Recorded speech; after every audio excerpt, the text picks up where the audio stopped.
ఓం ఆంజనేయాయ నమః. ఓం ఆంజనేయాయ నమః. ఓం హనుమతే నమః.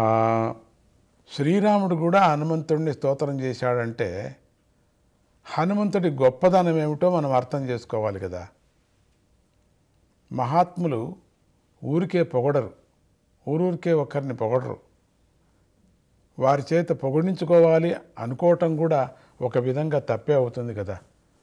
అట్లంతా పొగిడించుకోవాలనేది కూడా వాళ్ళకి అది లేనే లేదు కూడా. ఆంజనేయ స్వామి తనని ఎవరు కీర్తించాలి అనుకోలేదు ఎప్పుడు కూడా. నన్ను పూజ చేయాలా, నన్ను కీర్తించాలా, నా స్తోత్రం చెప్తే మాత్రం వాళ్ళు రక్షించాలా అని లేనే లేదు అక్కడ, ఎప్పటికీ లేదు. సద్భక్తులైనటువంటి రామభక్తుల్ని అహర్నిషాదులు కనిపెట్టుకొని ఉన్నాడని చెప్తారు. అందరూ అవశులై పరవశులై ఆంజనేయ స్వామిని కీర్తించారు కూడా. స్వామిని కీర్తించారు కానీ ఏదో వాళ్ళ పని కోసం ఎవరూ పొగడలేదు. ఆ స్తోత్రాలన్నిటినీ అగస్త్య మహర్షి ఇంద్రుడికి ఉపదేశించాడు. ఇవి ఎక్కడొచ్చింది ఎప్పుడొచ్చింది అనటానికి ఇదొక సాక్షి మనకు. ఇంద్రుడికి ఉపదేశించాడు అగస్త్య మహర్షి. ఆ ఉపదేశాలన్నీ పరాశర సంహిత అనేటువంటి గ్రంథంలో 76వ పుటంలో ఉన్నాయని చెప్పారు. అంటే దీనికి సాక్షి అని చెప్పుకొని వచ్చారు పరాశర సంహిత.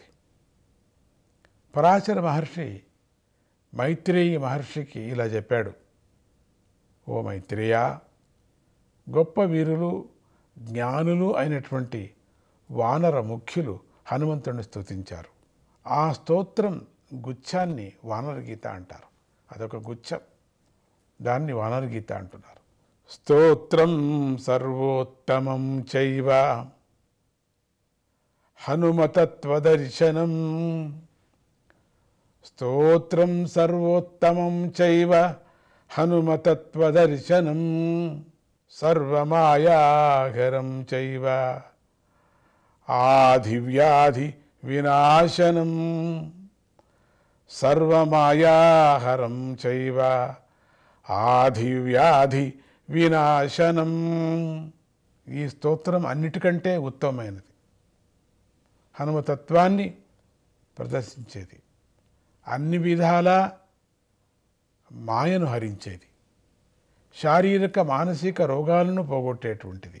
దేవసభలో దేవతలు మునులు అందరూ కూడా కూర్చొని ఉండగా దేవేంద్రుడు అగస్త్య మహర్షిని ఉద్దేశించి ఇట్లా చెప్తున్నాడు.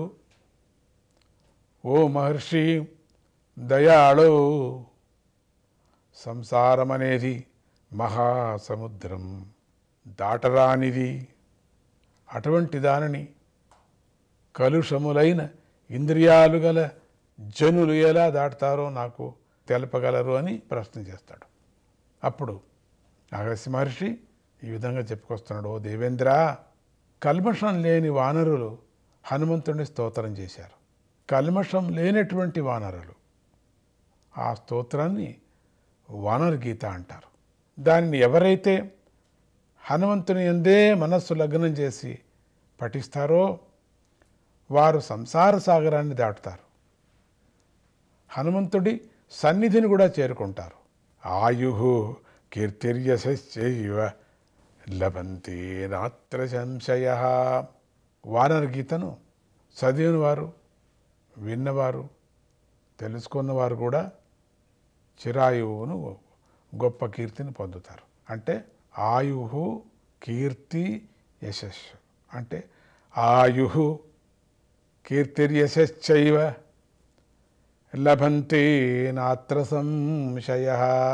ఇందులో సందేహమే లేదు అని ముందే ఫలాన్ని చెప్పి వానర గీతను అగస్త్య మహర్షి ఇంద్రుడికి వినిపించసాగాడు.